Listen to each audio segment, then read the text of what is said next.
Just recently I've had quite a few comments about my use of mortar guns for pointing up chimneys and the such.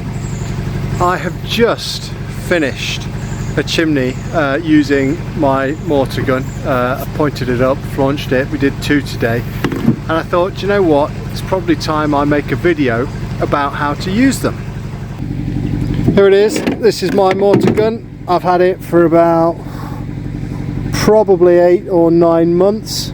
It's starting to get a bit stiff. It's time I bought a new one, and I'll show you how to use the new one. First things first, let's go on the internet and let's buy a new gun. So I'm back home. We'll have a look for a new mortar gun, and good a place as any to look for a gun would be the internet. So let's have a look. Mortar gun. Let's have a little look at this. Just looking through these, they're not very good guns. They're not very good guns. This is the type of gun you want. B&Q, £25, that's not a bad price. Oh, here we go, a Faithful pointing gun at £16.50. I've had these Faithful guns before. Perfect, that'll last you a good while. Let's have a little look at that. Yeah, fine, let's buy it. So I've just bought that, and then with the shipping costs, the total for that gun has come to £21.14p, which I think's a fair price. I should get plenty of use out of that. It should earn me plenty of money, so I'm happy with that purchase. Quite cheap in the grand scheme of things, but like I say, I've used these Faithful guns before. That's the style that I like, and I know that it's going to be a decent tool, so I'm happy with that purchase. The gun's arrived. It only took a couple of days and it's here, so let's open it up and let's see what's included in the pack.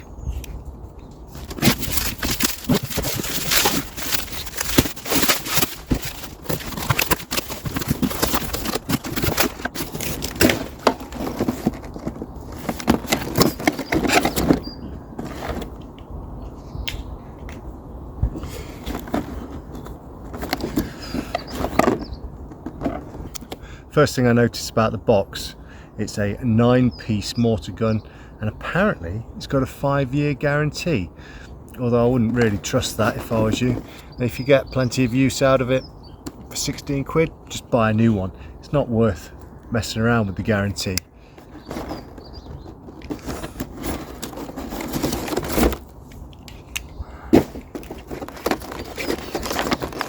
Don't need them.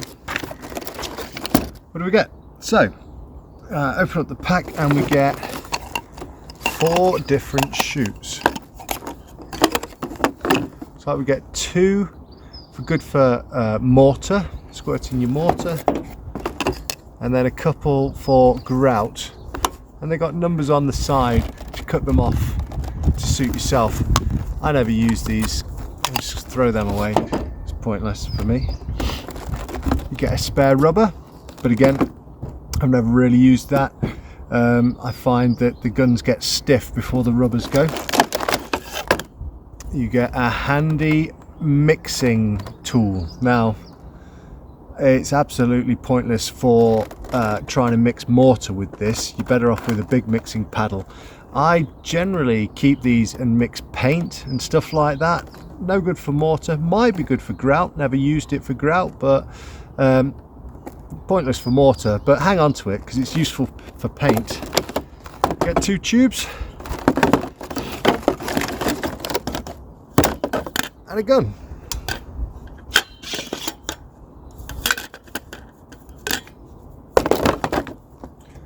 You get this end, put it on there like that. Let's check it out.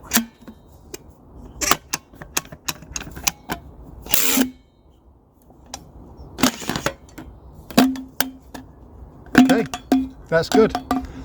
Let's take it to work and put it to some use. I think when using a mortar gun, one of the most critical, well, the most critical factor on whether or not you're going to be successful is the mix that you use. And one of the factors involved in that is the type of sand you use.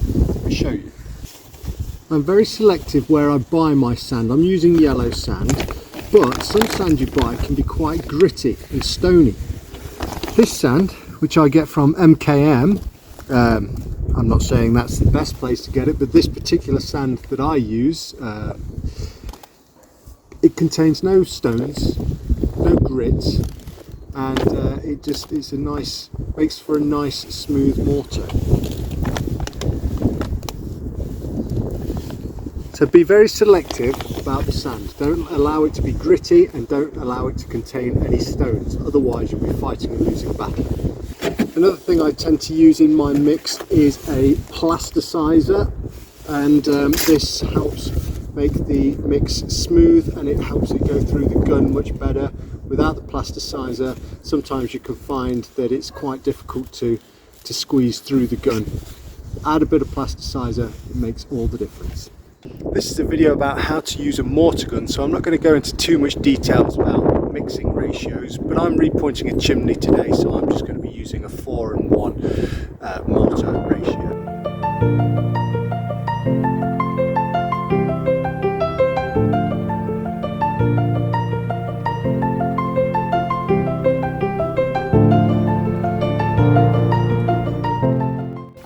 I'm going to use my trowel to scrape off anything from around the edges here, because I don't want lumps in my mix. They're going to get all mixed through nicely. And this is the mix that I'm left with. As you can see, it's much wetter than a standard mortar mix used for pointing, and this is going to help it slide through the gun better. But it's nice and creamy. I used the mixing paddle deliberately because that will knock out all the bumps and lumps. You don't want any. It needs to be completely smooth, no stones, no gritty bits, and this is what I've got here, a nice smooth mix. Using a gauging trowel, you can load up your tube with the mortar.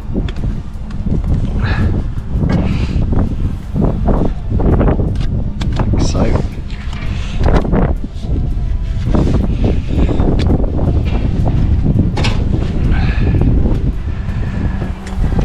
Insert it into the gun.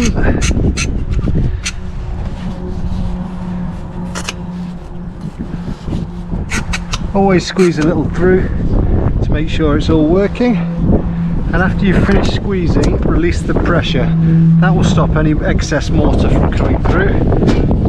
And then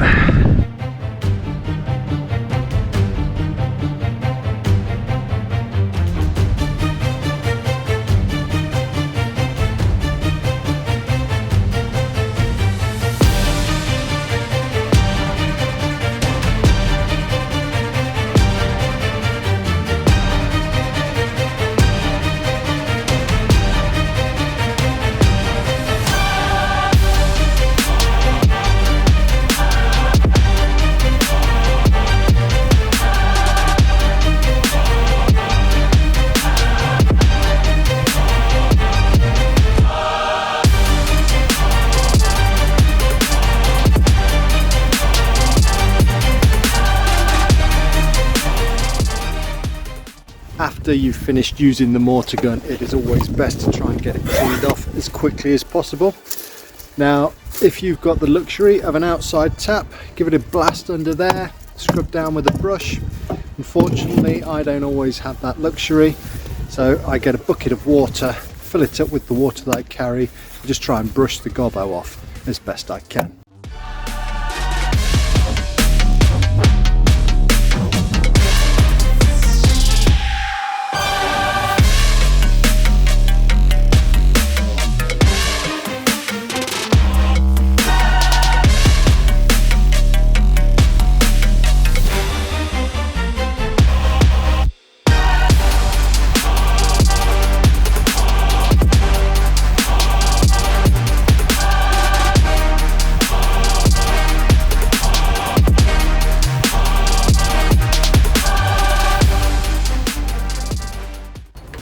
So thankfully the neighbour of where I was working let me use her hose pipe to give this a thorough clean. So that was very nice of her. You might be tempted at this point, after the gun is clean, to give it a good spray in WD-40 to stop it from rusting, but I would advise against it. I did this once myself, particularly on this bar and this mechanism here, but what it did was it made it lubricated the gun so much that when I came to try and push mortar through the next time I tried to use it, it simply didn't work and it actually broke the gun. So not recommended using WD-40 on it. I would say clean it as best you can, dry it off, and try and leave it in a nice dry place, ready for the next time you come to use it. So in my opinion, what are the pros and cons of a mortar gun? The pros are obvious. The speed in which you can pump mortar into the brickwork is great, means you can get a lot more done. I also like the fact that the mortar is pushed right to the back of the joint, making sure you've got nice filled joints. The downside to a mortar gun is if you don't use them properly, they can be quite troublesome, quite frustrating, but also I suppose they're a lot messier than a conventional way of pointing, and the mortar takes longer to go off, so striking the mortar off can take a little bit longer to get onto. This generally isn't a problem for me because I do large sections at a time, and by the time I've finished doing what I need to do, it's good to be struck off, and the time I save by filling the joints more than compensates me for the time I have to spend cleaning up after. But you know, a lot of people don't like the mortar gun because they feel it's messy and prefer more traditional methods. I myself am a big fan of the mortar gun and wouldn't dream about doing it any other way. So just to recap on the best way to use the mortar gun: make sure you've got good sand that is not gritty, otherwise you will struggle to push it through the gun. Use plenty of plasticiser in your mix and make your mix wetter than you would a normal pointing mix so that it slides through the gun a lot easier. I hope you've enjoyed my video. I hope you found it useful. If you have, please comment, like and subscribe, and I hope to see you on the next job. Thanks for watching.